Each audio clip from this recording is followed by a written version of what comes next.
¿Estás listo o lista para escuchar estas experiencias de horror? No sabes qué te vas a encontrar, porque estas historias son siempre de temas variados, pero todos comparten un mismo propósito: aterrarte. Pero con lo que sí te vas a aterrar es con mi libro El bestiario de Morgenstern, que ya está a la venta. En la descripción de este episodio hallarás el link para conseguirlo. Si te gustan los monstruos y las historias crueles, adultas, de corrupción moral humana, este es tu libro. No te quito más tu tiempo. Sé que quieres que comencemos ya, así que te invito a experimentar conmigo el terror en la oscuridad. Papá entró. Hola, Ger. Hace menos de un mes conocí tu canal y hoy quise compartir contigo esto que viví hace muchos años. Eres la primera persona a la que se lo cuento desde ese suceso. A lo largo de mi vida, sobre todo en mi infancia, he experimentado muchos eventos que no tienen explicación lógica. Puedes llamarme Victoria. Cambiaré mi nombre porque el lugar donde nací es un pueblo pequeño y turístico, y el nombre de mi padre, igual que nuestro apellido, es muy conocido allí. Nuestro pueblo queda al norte del estado Monagas, Venezuela. Mi padre, al que llamaré Miguel, era un hombre bastante mayor. Parecía más bien mi abuelo. No sabría decirte exactamente cuántos años tenía, pero pasaba de los 75. Yo recién había cumplido 12 cuando todo comenzó. Esa noche estaba con mi hermana menor, a la que llamaré Gui, que entonces tenía apenas 8 años.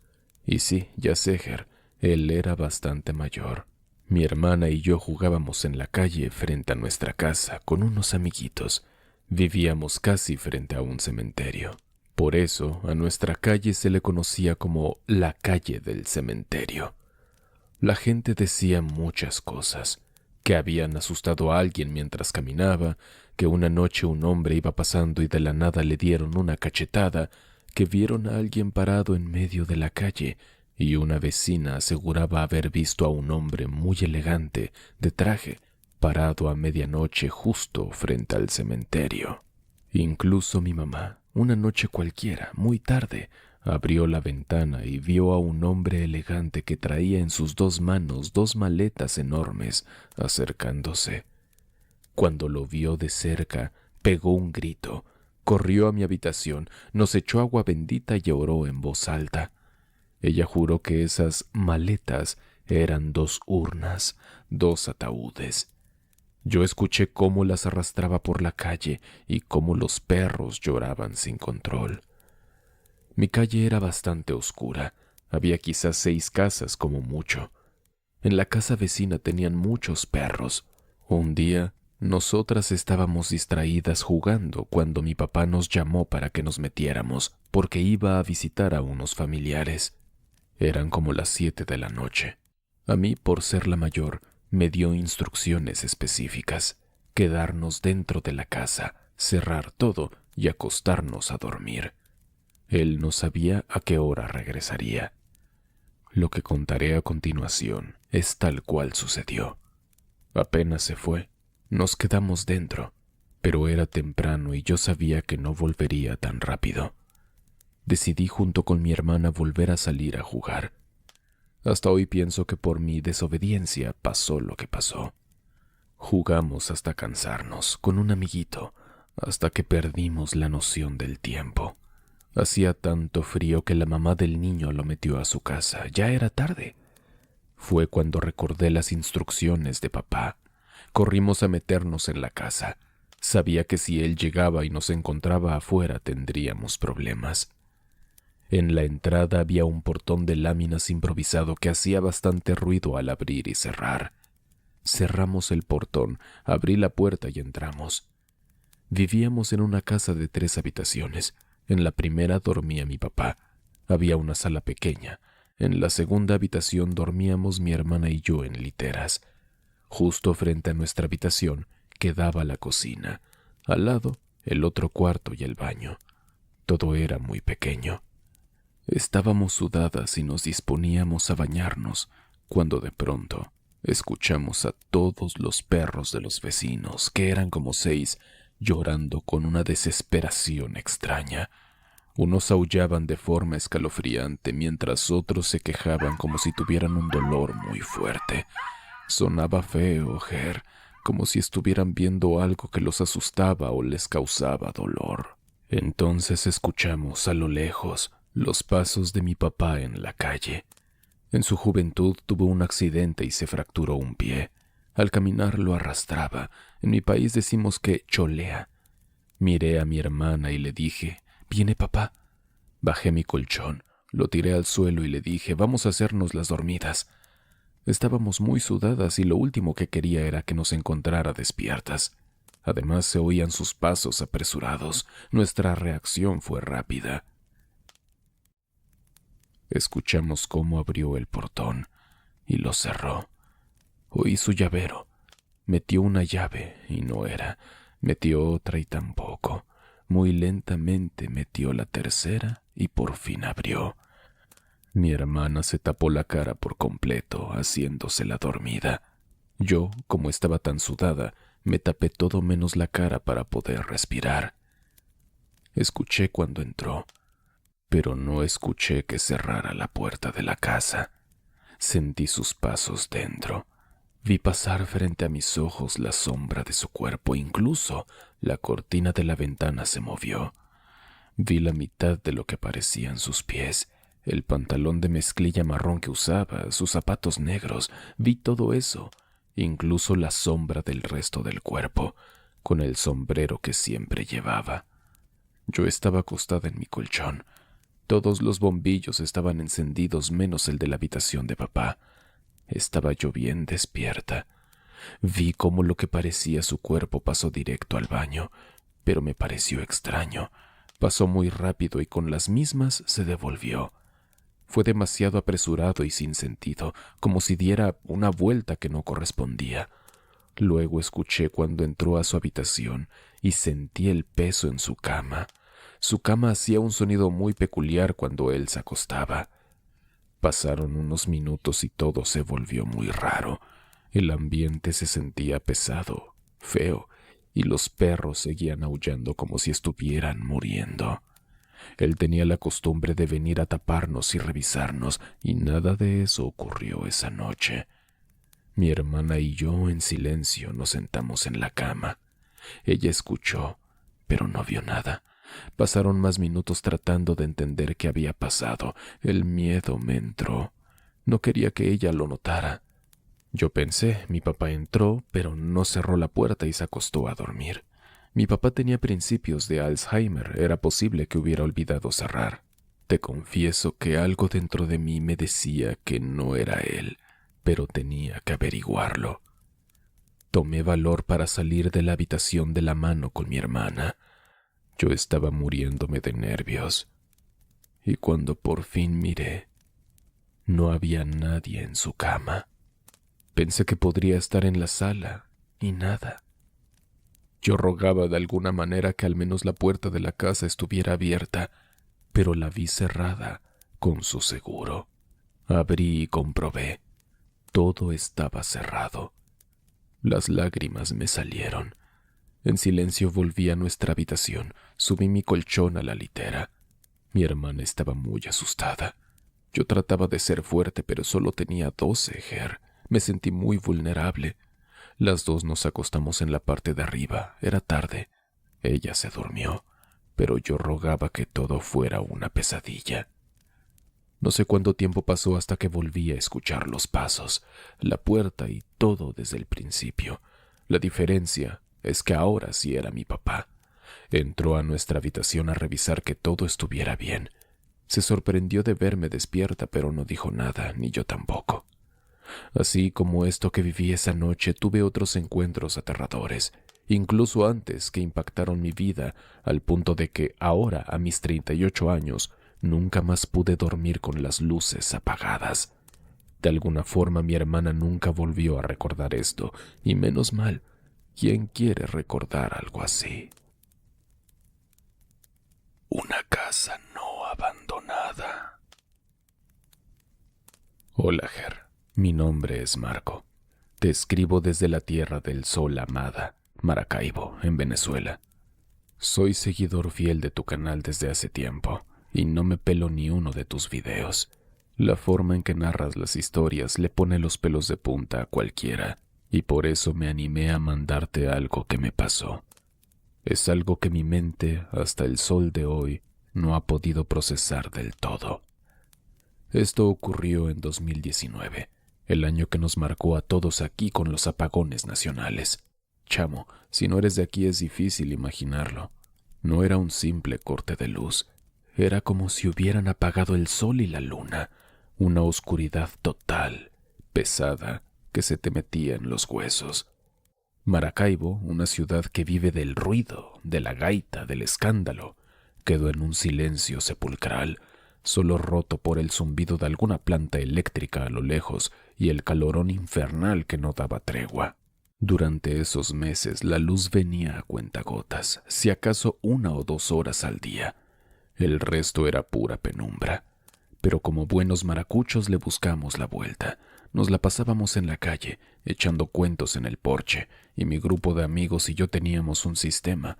Nos íbamos rotando de casa en casa, persiguiendo esas horitas de electricidad activa por zonas para cargar los teléfonos o simplemente sentir el aire del ventilador. Un día de esos estábamos en esa onda mis 2 panas, Brian, Daniel y yo, Marco. Ya caía la tarde, como a las 6, y la luz se había ido en todo el sector. No teníamos a dónde ir, así que habíamos pasado la tarde en la vereda del lago, cerca de la entrada de El Milagro. A esa hora el cielo se pone de un color naranja y morado increíble, pero en esa época ese atardecer no era bonito, era una advertencia. Significaba que la oscuridad de verdad, la boca del lobo, estaba por llegar. Decidimos regresarnos a pie. La zona de El Milagro por donde caminábamos es rara. Hay tramos con edificios y casas, pero también unos terrenos gigantescos, abandonados, llenos de monte alto y árboles que parecen garras, lugares que tragó el olvido. Íbamos caminando y hablando paja cuando Brian se frena en seco. «Miren esa verga», dijo, señalando con la cabeza. Había un hueco en una cerca de ciclón altísima. Alguien la había roto. Detrás de la cerca se abría un terreno enorme y oscuro, y al fondo, como a unos 150 metros, se recortaba contra el último suspiro de luz la silueta de una casona de 2 pisos. Parecía una calavera, con las ventanas como cuencas vacías. Brian, Daniel y yo nos quedamos viendo el hueco, la casa y luego a nosotros. La misma idea estúpida y brillante nos cruzó la mente, pero fui yo el que la soltó en voz alta. ¿Y si nos lanzamos una exploración urbana rapidita?», dije, con una media sonrisa. A Daniel se le transformó la cara. «¿Vos sos marico, Marco? Ni de vaina», respondió de una. «Ya va a oscurecer y por ahí lo que debe haber es una culebra o un malandro. Mejor nos vamos por la carretera, es una ladilla ya». Pero Brian, verga, Brian es Brian. A ese chamo le encanta la adrenalina. Se le iluminaron los ojos. «De una, ¿qué es lo peor que puede pasar? Vamos y venimos en 5 minutos. Dale, Daniel, no seas cagón». Comenzamos a meternos por el hueco. Brian iba de primero, con la emoción a flor de piel.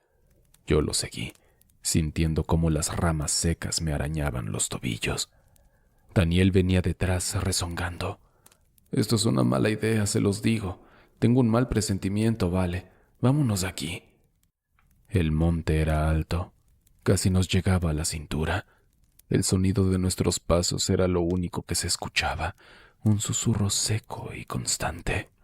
A medida que nos acercábamos, la casa se hacía más grande, más imponente. Se notaba que alguna vez fue lujosa, pero ahora estaba podrida, con la pintura cayéndose a pedazos como piel muerta. Cuando estábamos como a mitad de camino, Daniel se paró en seco. «¿Saben qué? Jódanse ustedes dos», dijo con la voz temblorosa. Yo me devuelvo. Esta vaina no me gusta». Ni siquiera esperó respuesta. Se dio la vuelta y lo vimos alejarse, su silueta desapareciendo entre la maleza. Brian se encogió de hombros. Pendejo. Mejor, más aventura para nosotros. Llegamos a la casa. El olor era horrible. Una mezcla de humedad, moho y algo más. Algo dulzón y rancio. La puerta principal estaba hecha pedazos, colgando de una bisagra. ¿Listo?, me preguntó Brian, sacando su celular para usar la linterna. Asentí, aunque el corazón me latía a 1000. Entramos. La oscuridad adentro era espesa, casi sólida. La luz de la linterna de Brian era un fantasma que bailaba sobre paredes manchadas y muebles destrozados cubiertos por sábanas polvorientas. El suelo crujía bajo nuestros pies, lleno de vidrios rotos y escombros. «Vamos a ver el segundo piso», susurró Brian, como si no quisiera despertar a alguien. Subimos por una escalera de madera que se quejaba con cada paso. Yo saqué mi teléfono también, y nuestros 2 haces de luz cortaban la negrura. Arriba había un pasillo largo con varias puertas. Entramos en la primera habitación. Estaba vacía, a excepción de una silla mecedora en una esquina. Pero fue en el cuarto del fondo del pasillo donde todo se fue al carajo. Brian alumbró hacia adentro. Era un dormitorio grande. La luz barrió el lugar. Había una cama sin colchón, un armario abierto y en la esquina más alejada, un bulto, una figura. Estaba acurrucada en el rincón. No se veía bien qué era. No parecía una persona, pero tampoco un animal. Era como una mancha de oscuridad más densa, una silueta humanoide, pero con proporciones extrañas, como si estuviera doblada de una forma imposible. «Verga, ¿qué es esa vaina?», murmuró Brian acercando un poco la luz. Yo contuve la respiración. Mi cerebro gritaba que era un maniquí, un montón de trapos, cualquier cosa lógica. Apunté también con mi linterna, tratando de enfocarla mejor sobre la figura. Y en el instante en que mi luz se unió a la de Brian sobre ella, la cosa se movió. Ger no se levantó, no saltó. Fue una contracción, como un insecto. Se dobló sobre sí misma con una rapidez inhumana y escuchamos un sonido que jamás voy a olvidar. Un chasquido húmedo, como si se le dislocara un hueso. No hubo gritos. El miedo fue tan puro, tan absoluto, que nos robó el aire. Fue un instinto animal primario. Nos dimos la vuelta y corrimos. Corrimos como si la vida se nos fuera en ello, y que probablemente así era. Bajamos las escaleras saltando los últimos escalones. En la carretera tropecé con algo y mi celular salió volando de mi mano, patinando por el suelo sucio hacia la oscuridad de la sala. Ni siquiera lo pensé. Seguí corriendo. Salimos de la casa y nos lanzamos a través del monte sin mirar atrás. Las ramas nos rasgaban la piel. Nos caímos varias veces, levantándonos con las rodillas y las manos sangrando. El único sonido eran nuestras respiraciones desesperadas y el latido de mi corazón retumbando en mis oídos. No paramos hasta que llegamos a la carretera, de vuelta a la civilización. Nos apoyamos en una pared, tratando de recuperar el aliento, temblando de pies a cabeza. Cuando pude hablar, lo primero que dije fue: «¡Mierda! El teléfono, se me cayó el teléfono». Brian me miró con los ojos como platos, bañado en sudor. «Y olvídate de esa verga, Marco, yo no vuelvo a entrar ahí ni que me paguen». «Pero chamo, es mi teléfono», insistí, aunque una parte de mí sabía que tenía razón. «¡Que se pierda! ¿No viste esa vaina? ¿No la oíste? Eso no era de este mundo, marico». Discutimos un rato, pero la verdad es que yo estaba igual o más cagado que él. Ya era noche cerrada. La sola idea de volver a cruzar ese monte, de acercarme a esa casa que ahora nos observaba desde la oscuridad, me revolvía el estómago. Tomé una decisión, una que me costó un celular, pero que probablemente me salvó de algo peor. «Tenés razón», dije. «Vámonos a la mierda de aquí». Nunca volvimos. Compré otro teléfono a los pocos meses.